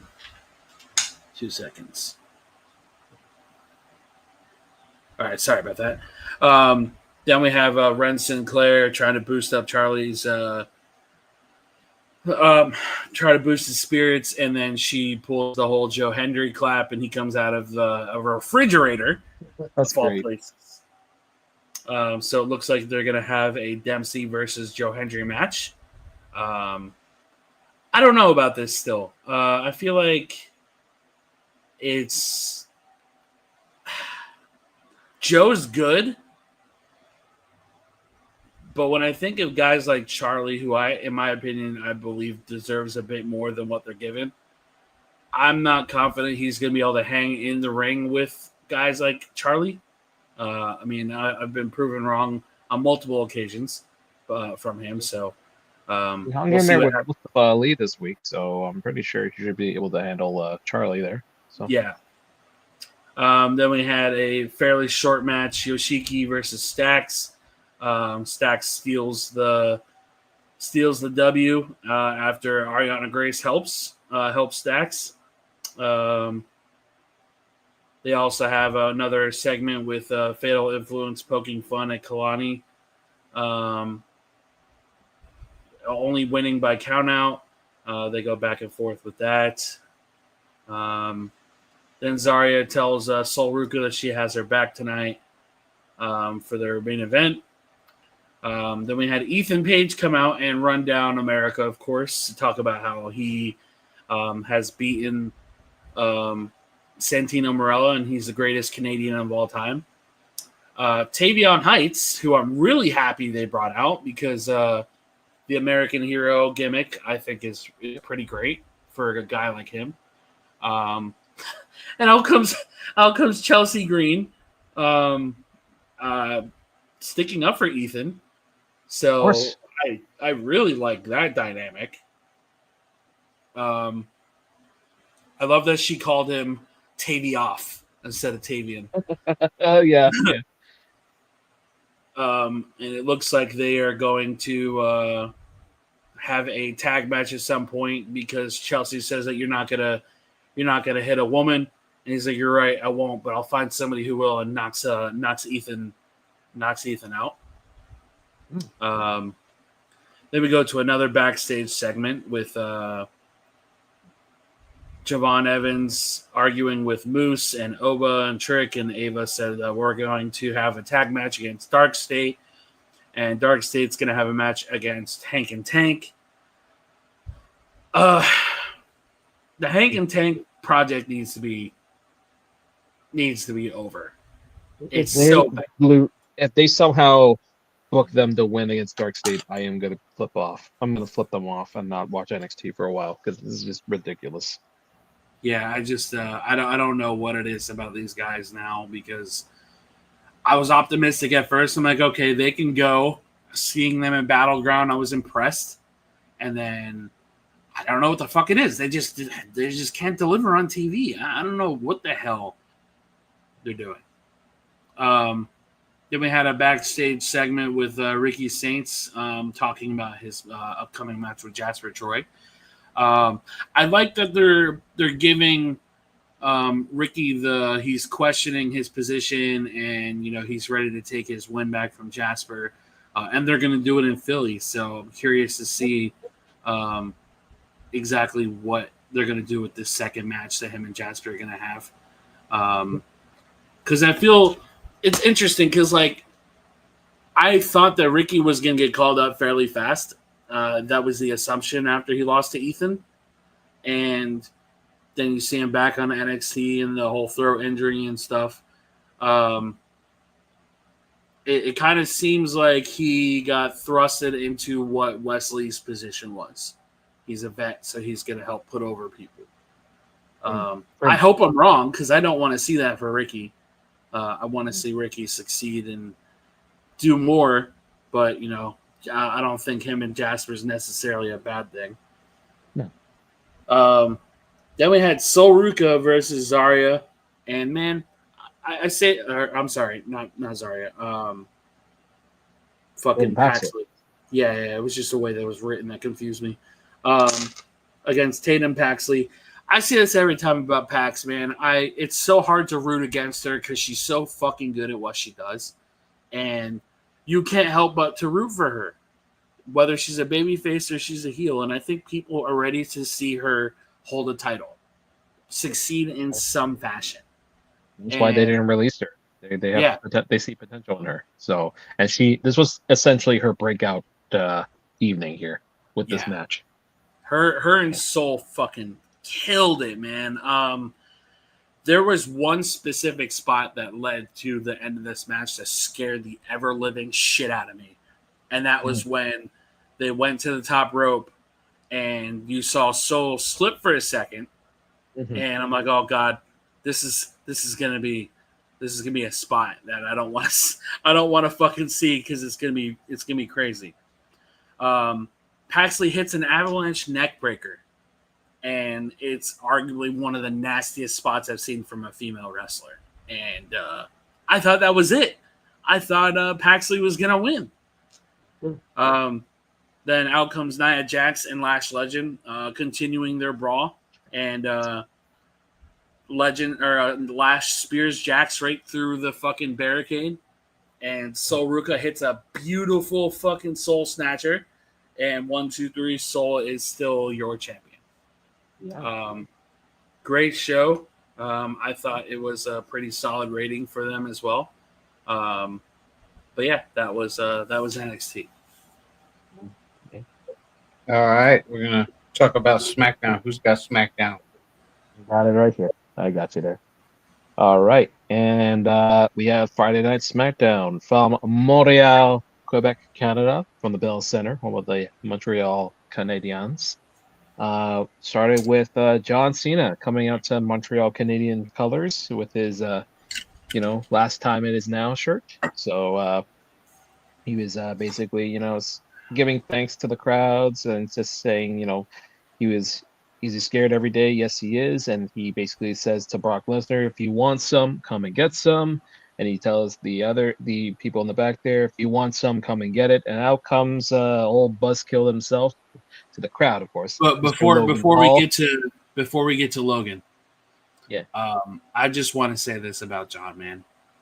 Yeah, that promo that he cut of him being scared that the time is coming up, and seeing how vulnerable a man that we've seen on screen for well over 20 years now, and him talking about what he's done in the business and everything that has followed behind that, man. John Cena, in my opinion, will go down as the babyface among babyfaces. I don't think there is anybody even near the echelon of John Cena when it comes to babyface. Not Cody, not Jay, not The Rock. And, this may be also biased to him being my favorite of all time, and that's fine. But listen to that crowd reaction on Friday and tell me who gets the reactions that he does. There was not one person sitting down for that promo. And you saw that entire sea of John Cena shirts. Like, people can talk about those merch sales from Jey Uso and Roman when he was on top, bro. John Cena is untouchable, and I will forever stand on that notion. Oh, very well done. So yeah, as I just said, Logan Paul came out there. He essentially calls John Cena a hypocrite because he said that Logan was the best thing in wrestling. He goes, no, you're the worst thing that's ever happened. And he basically goads Logan into a match, and Logan's like, okay, we'll do it in front of a French-speaking country here. Just not here in Montreal. It's going to be a clash in Paris. Hits its box office. And then out comes Drew McIntyre. They do a double team on Null Cena there. And then the champ, Cody Rhodes, comes out to help him out there and basically builds a main event tag match. So big treat there for Montreal. They'll get a tag match of John Cena and Cody Rhodes versus Drew McIntyre and Logan Paul. That's a pretty big main event for a TV show there. Not too bad there. We then had Queen Kathy Kelly speaking with the Motor City Machine Guns. Basically, they said, even though we're damaged, we're gonna keep on going, and they run into a buzzsaw in the names of JC Mateo and Tala Tonga in the very first match there. I thought not too bad there. I thought the team of JC and Tala was not too bad for what they were. But yeah, some good stuff there. It ends with Tala with a very vicious chokeslam to Chris Sabin, and he gets the win. So yeah, they Bro, pick up the shout victory out there. to fucking Jeff Cobb, man. I think since he's came to WWE, I love that he's the muscle of the new bloodline or whatever the fuck it's called, MFT. I think he has a presence that kind of reminds me of Samoa Joe a little bit. Maybe not as much aura as Joe, but he is a fucking brick shithouse. Very strong. Yeah. Very I'm strong. also glad to see the chokeslam being used effectively. Yes. Yeah. It was a really good chokeslam from Mr. Tala there. Would make Kane So proud. then comes out. So then takes the mic and says that you're looking at the most dominant U.S. champion, and he's all geared up and wants to fight. Nick Aldis then comes out and says, "Oh, I happen to have somebody you know very well, and some of the whole crowd knows very well." And out comes Quebec's own Sami Zayn to a massive hometown pop there. Dude, relax. It's Montreal. I know. I'm okay with him coming out to Montreal in this case. I know we have a feeling about Sammy, but this is Montreal. I got something for that. Kiss my ass. This show sucks. Yep. Yeah, you guys can be biased. As a Canadian, I'm always going to support Sam. You have your bias for Cena. I have my bias for Sammy because he's Canadian, so I have to, give up my flowers to him and always. But yeah, he came out. He during the break, he was he went around the whole arena to be with the Montreal crowd there. And then we had our match here: Sami Zayn versus. You watch Solo SmackDown Sikoa. on Netflix? What's that? Yeah, I do. Okay, so I was gonna ask how you got the commercial stuff, but that makes sense now.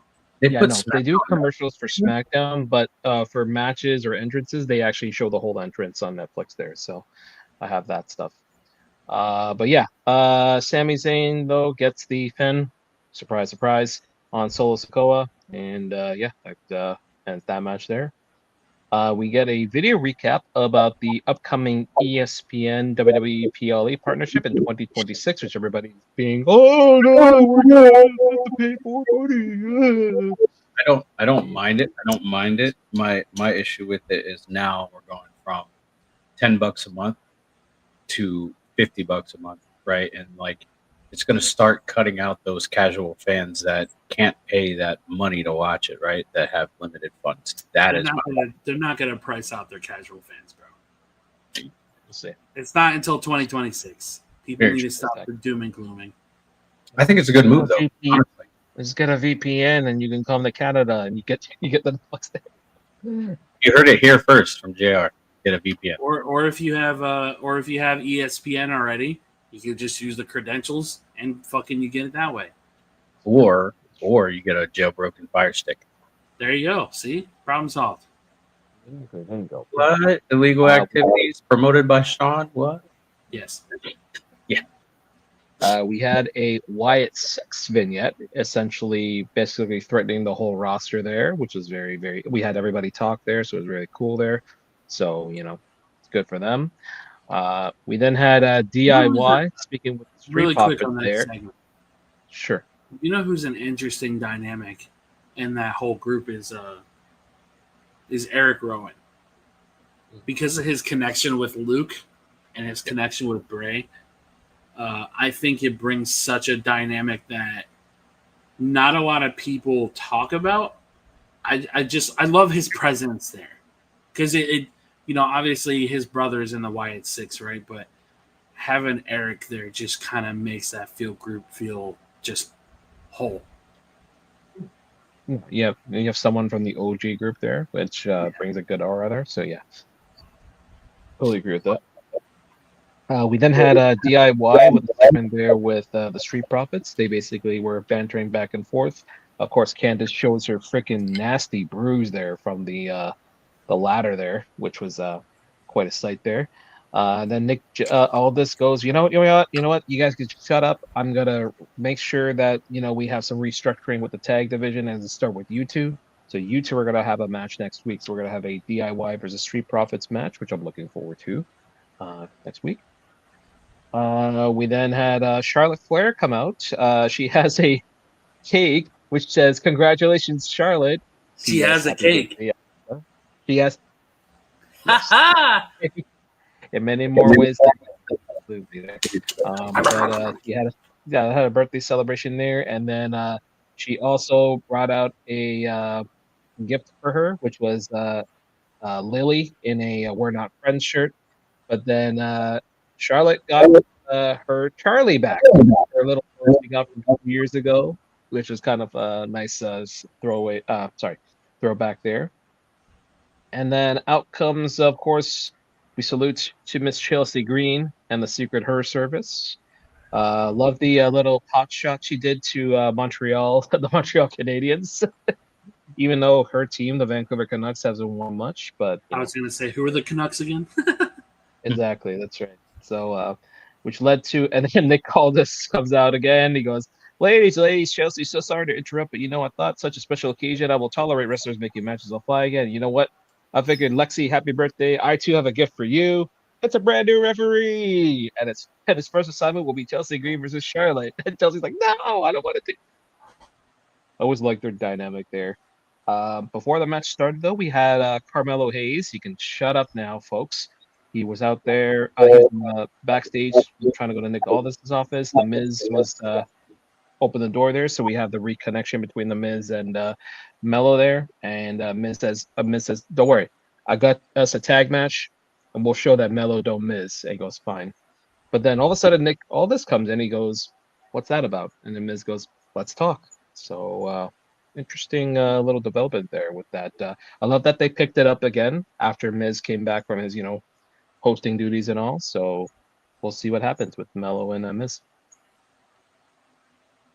Which led to the start of the match here: Charlotte Flair versus Chelsea Green.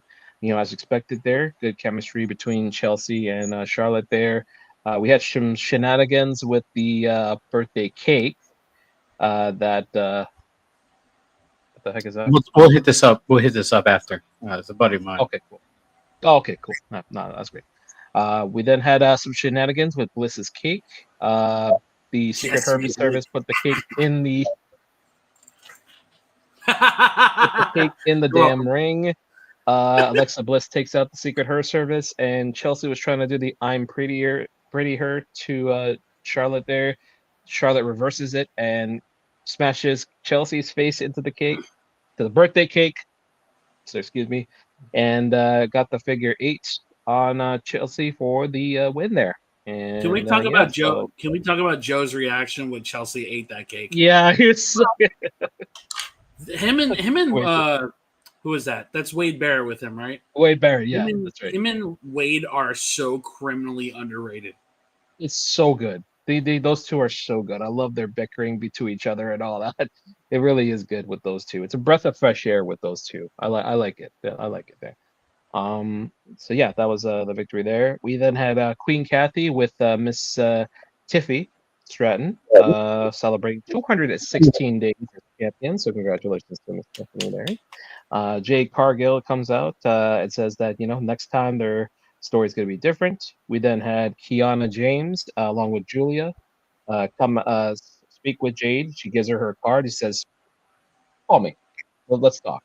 And as Jade was holding the card, Mia Yim goes, "I'll take that. I'll go contact her myself." So little interesting dynamic there. So it seems as though with Nia Jax on NXT right now, SmackDown is missing that top heel female. So if they're gonna turn Jade, this is probably the best time now with Julia and Kiana as the only heels right now. It seems as though they need to kind of reestablish that division there with heels and faces there. So we'll see what happens there with Julia and Jade and all those. We then had a Aleister Black promo. He goes, I believe that I love this promo, by the way, so I'm going to just read it here. Can't wait to talk about I it. believe that I am allowed to use violence to stop a greater violence from happening. And you think that for some reason makes me evil? There's no such thing as good or evil. You want to know the difference between good and evil? It's your convictions. You see, the people cheered Damien on as he was planning to put me through the table. I'm not an eye for an eye kind of guy, Damien. No, I am an eye for a head, an eye for a limb, and an eye for a life kind of guy. And that's why I inflicted the kind of violence I dished out last week. I even told him, it's violence versus violence, and where is he now? Oh, that's right. He's sitting at home nursing a hairline fracture in his jaw. You know what the difference is between you and me, priest? See, when somebody pushes you, you push back.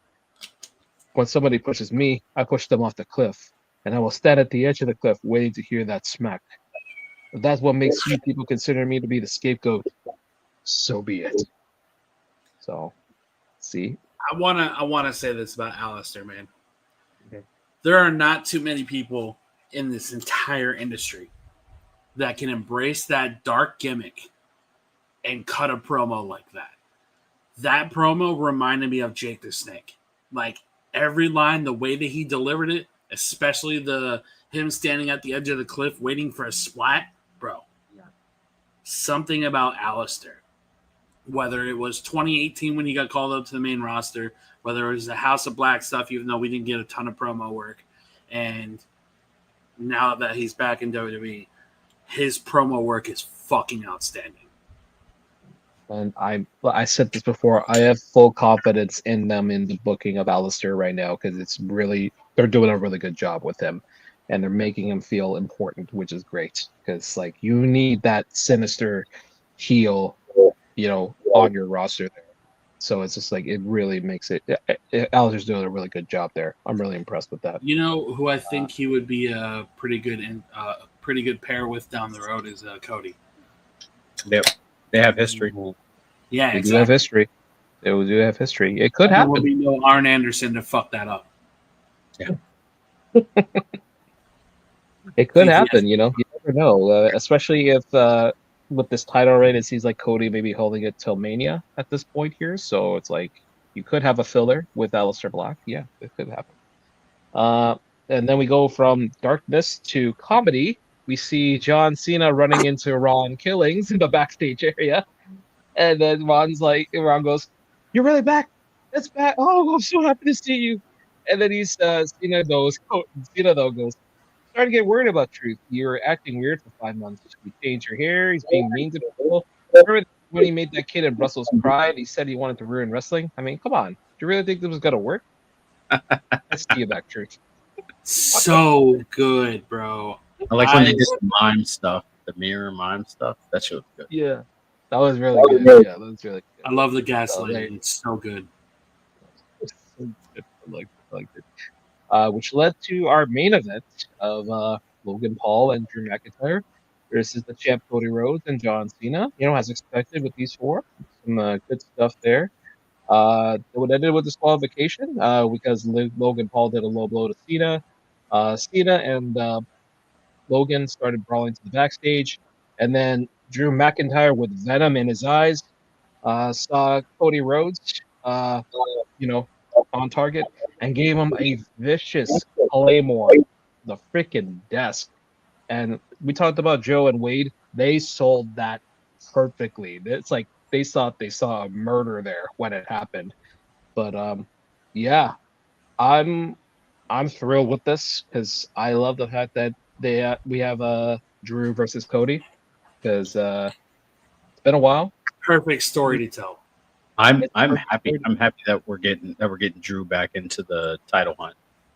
Yeah, it's great to see. Yeah, and it's not Swordman. It's not William Wallace. It's Psychopath. No, Psychopath. This is the Scottish Terminator.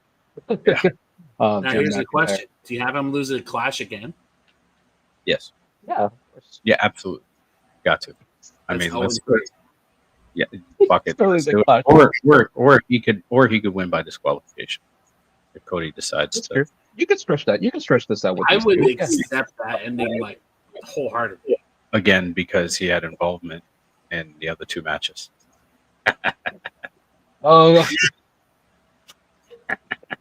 Exactly there. So, but yeah, that was SmackDown. Very solid post SummerSlam show there, establishing some new rivalries there, amongst other things. So yeah, I'm Yeah, I thought looking Raw and forward. SmackDown were a great follow up to from SummerSlam. I don't know which was the better of the two shows. I want to say Raw was a little bit more fluent than SmackDown was this week, but the biggest highlights for me out of SmackDown was the Cena promo and the Alistair promo. Yeah, definitely. I'm gonna do a quick plug real quick. It's from my buddy. He is an independent wrestler, also a Marine veteran, Jamal Barker. I don't really do this much, but I'll do it for him. Cheap plug, but help a brother out. House of Glory presents LPW Legacy Pro Wrestling Inferno, August 15th, live on YouTube. WWE Evolved Champion Jason Drake against Jody Ara. Also him, Corporal Punishment, and will be in a battle royal for the Legacy Cup. He'll be streaming on YouTube. Maybe he'll be doing a watch party or watch along after SmackDown or on a later date. Keep up the good work, gentlemen. And Jamal, thank you, brother. I appreciate you.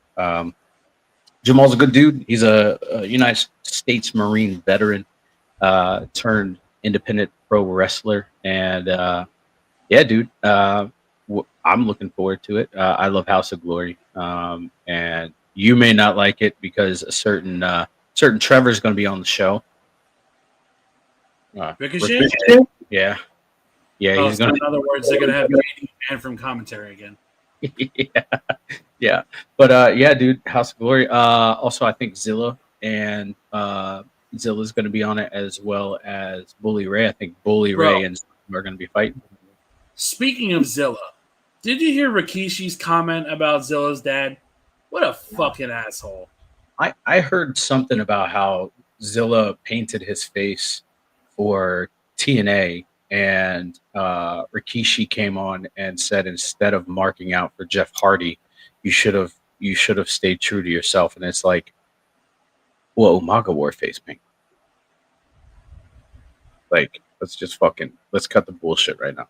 Rikishi is, in my opinion, is the most toxic fucking person. He's horrible. Horrible. Yeah, I mean, dude, I would put Dave Meltzer, and this is bad. I'd put Dave Meltzer above Rikishi at this point. All right, I wouldn't go that far, but Yeah. Okay, look. Dave Meltzer will cuck out for a brand, whereas Rikishi will cuck out for his family. And I mean, in all fairness to that point, though, Rikishi didn't do a full podcast talking about how Roman pretended to have cancer. Yeah, very true. Very true. I mean, yeah, you do got that. I mean, okay, I'll retract my statement. And I'll say Vince Russo. Okay. Damn. Oh man. Damn. I don't know. Vince Russo is a piece of shit. He is. I will confidently say that to his face. He is a piece of shit. I hope Rikishi gets his shit together, man, because like it's not enjoyable to hear. Maybe he's just doing it for the shock value, but still, it's still the fucking matter. Because I can understand, but when you're talking about fucking somebody's late father, yeah. What did he say about his late father? What? What did he say about Umaga? He's like, "Oh, your dad's not here anymore." Oh yeah, that's right. Yeah, he said your dad's not here anymore, and he said my dad's always with me. And so yeah, dude. Rikishi's a fucking bum. He is. He's living vicariously through his sons, and it's horrible. He did it for the Rock. He did it for the Rock. Can we get that Scott Steiner clip on Rikishi there? Because that's what he is. Yeah. This fat son of a bitch is challenged all of us, has been world champions before, been in this business 15, 20 years, and this fat son of a bitch is going to challenge us all out. Calm down, okay? All right? He's fat! He's fat! Is a no good, lousy son of a bitch. Hey! Yeah. No good bastard, and she burn in hell. Yeah. Hold on. Oh, you're And I've got to say, in all honesty, it's the biggest piece of dog shit that I have ever. Yeah. Hold on. You're fucking welcome for that clip. we got more. Thank you. Oh. Go fuck yourself! Yeah. There it is. We're just That is the borderline of how I feel about Rikishi. That some bitch, no good some bitch, biggest piece of dog shit I've ever fucking seen him. Fuck yourself. Yes. Yes. Now, moving on. I don't know if everybody, Chris, have you watched Unreal? Yes. JR, did you watch Unreal? I have Look, watched Unreal, yes. I've seen people on social media melt the fuck down because of Unreal. They're like, oh, they're killing kayfabe. Kayfabe's been dead, right? Like it's been fucking dead, right? This is an opportunity for fans to get a backstage look. Yeah, Curtis, Jamal, Rikishi is Umaga's brother. Yeah, we get that. But the thing is what he's saying about Zilla and to Zilla in reference to his father is in my opinion distasteful, super fucking distasteful.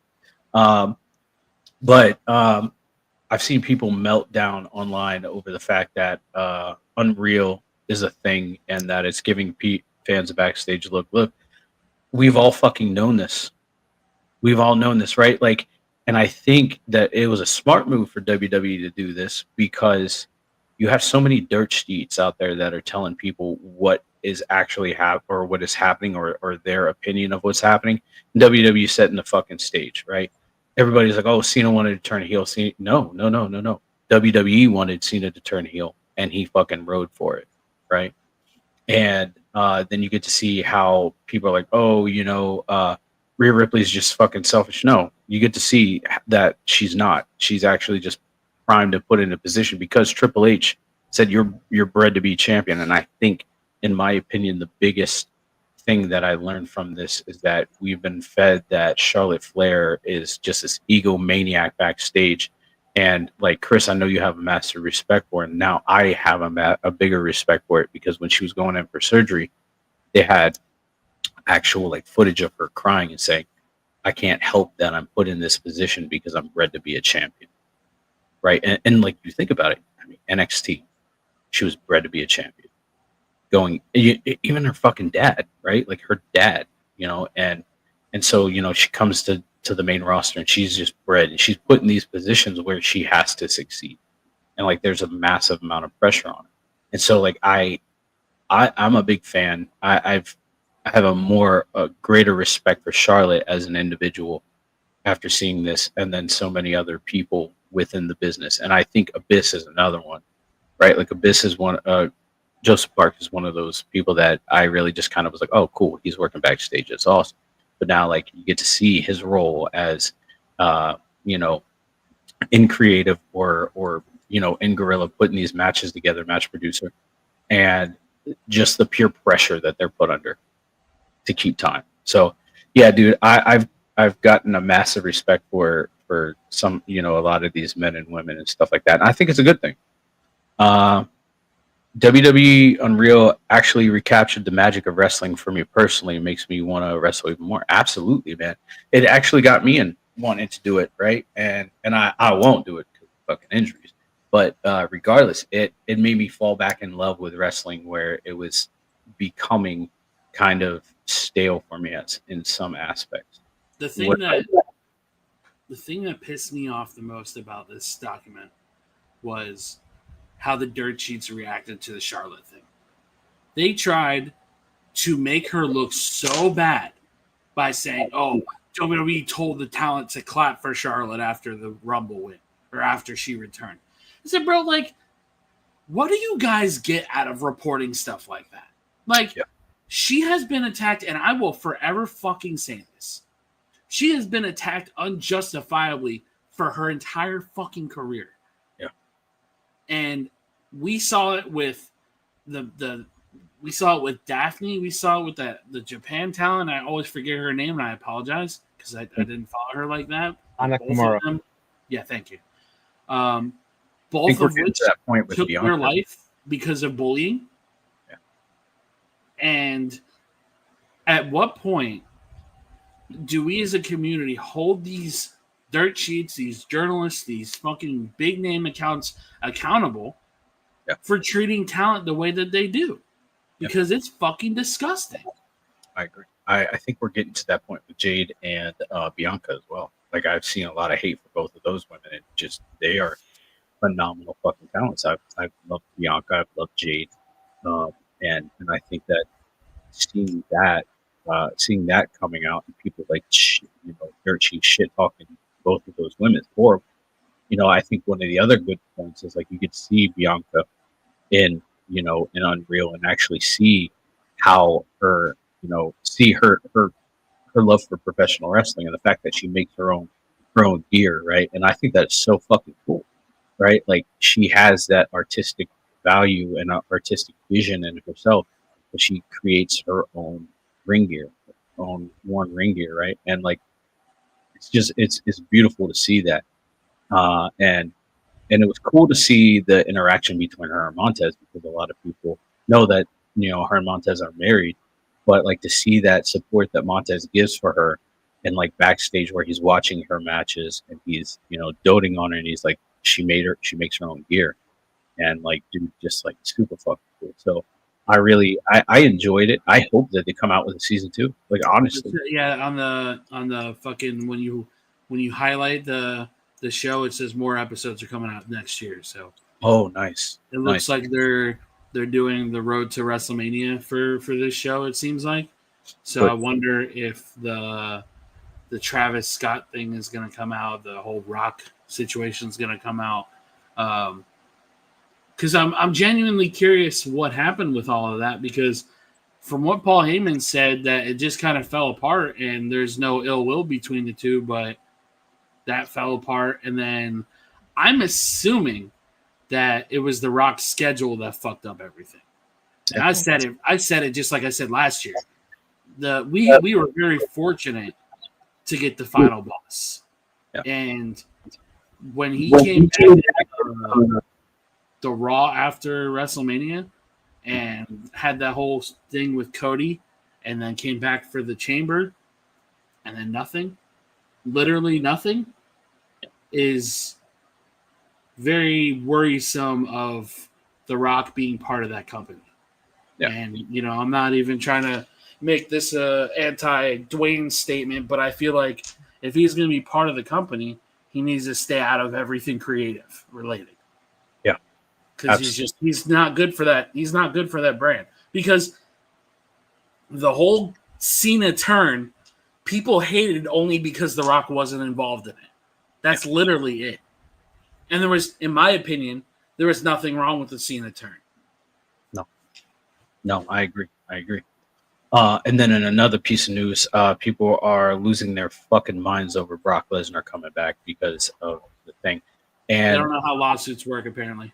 Yeah, well, Nick Khan came out this week and said unless there is a guilty verdict or there is anything, we stand by our talent, right? And we heard that from Triple H that Cena wanted Brock back for his, and then Cena said, "I never said that. I'm just here to do my thing," right? Like we don't know the actual truth to the matter. Maybe he's protecting kayfabe though. Maybe he is, and if he is, cool. But the reality is that Brock is back, and whatever his involvement is with that case, WWE is like, we've done internal investigations. We found him not at fault. So unless a criminal court finds him not liable or finds him liable, then we're going to continue on our path, which is right. I mean, they should. Here's my thing about the whole situation. Yes, his name was brought up. Yes, he can be labeled as a pervert. But if you're going to have the energy that you have towards Brock Lesnar, have that same energy towards Don Callis, Chris Jericho, Darby Allin, Justin Roberts, and so many other fucking people that are on the AEW roster that are just as problematic as you're making Brock Lesnar sound. Yeah, absolutely.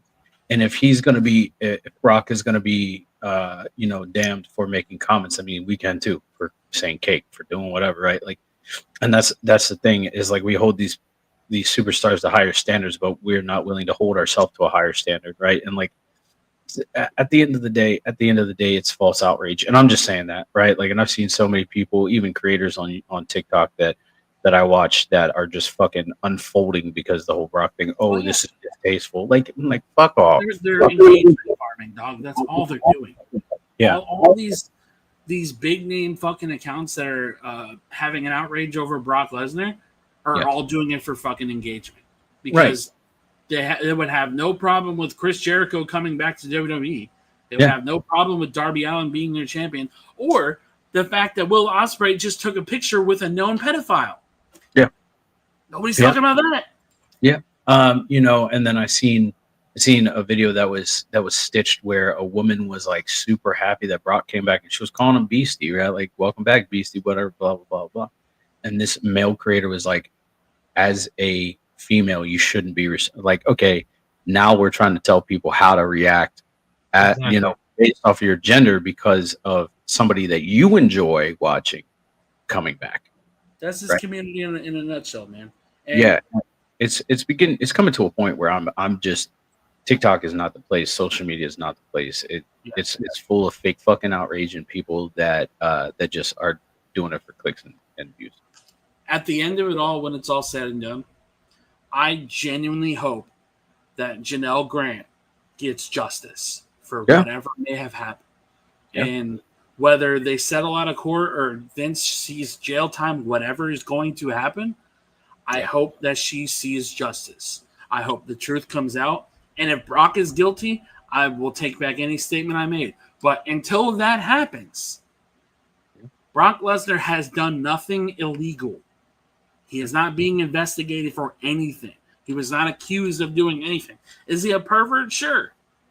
You can call him a pervert. You can say he doesn't have very high morality, whatever.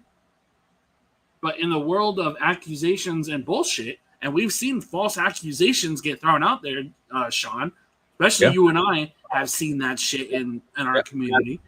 Yep. And people want to pretend like that shit doesn't happen. I'm not saying Janelle is falsely naming anybody. Yeah. I'm just saying I want to see justice for her, and Brock Lesnar is not being investigated for shit. So stop the fucking fake outrage. I mean, we have far worse people out there as performers or and big names. I mean, Marty Jannetty is one of them. Let's just fucking say that for what it is. Marty Jannetty is a problem. Fucking Joey Ryan keeps trying to come back. Yep. Absolutely. The Young Bucks' father wants Marty Scurll to be in AEW, for God's sake, and he's an actual pedophile. Yeah. But JR, you look like you got a lot to say, man. What's going on? No, I'm just reacting. I'm just reacting to it. Like, I'm getting to the point where the IWC just really It's gotten bad, bro. If I make one comment about anything about a certain subject, they'll come after me. They'll like say something back. It's like, oh no, this and this and this. They try to defend it like they have the logic. It's like, no, you don't have the logic. You don't have the evidence. You don't have anything to do about the IWC, man. They think they're the judge, the jury, and the executioner. And until somebody comes out as guilty or innocent, everybody's fucking guilty in their eyes. And it makes no fucking sense. I hate when they say, oh, we wanted this match, but you get this match instead. It's like, no. You don't speak for me, by the way. FYI, you don't speak for me. So that's just absolutely. Somebody got pissed off that Logan got made for one of Cena's last matches, and they were naming all the people that could have been in Logan's place, and somebody said Carmelo Hayes. I said, dog, that is the most laughable name I've ever heard anybody say. I don't hate Melo at all. I respect Melo. I like Melo as a competitor. But you are kidding yourself if you think Melo is anywhere in the conversation of being in the same ring as John Cena. I'm sorry. But absolutely fucking wrong. You're not wrong. I think that, I find it funny. I now just respond with, well, that's an opinion, right? Like, that's an opinion. It's not a fact. It's an opinion. So, but anyways, it is 1 p.m. Eastern Standard Time, and that means we're going to go ahead and shut down the show. We should be here next week. Same time, same channel, doing the same thing, talking the same bullshit, popping the same drinks. So until next week, I hope you guys have a good week. Much love. Deuces.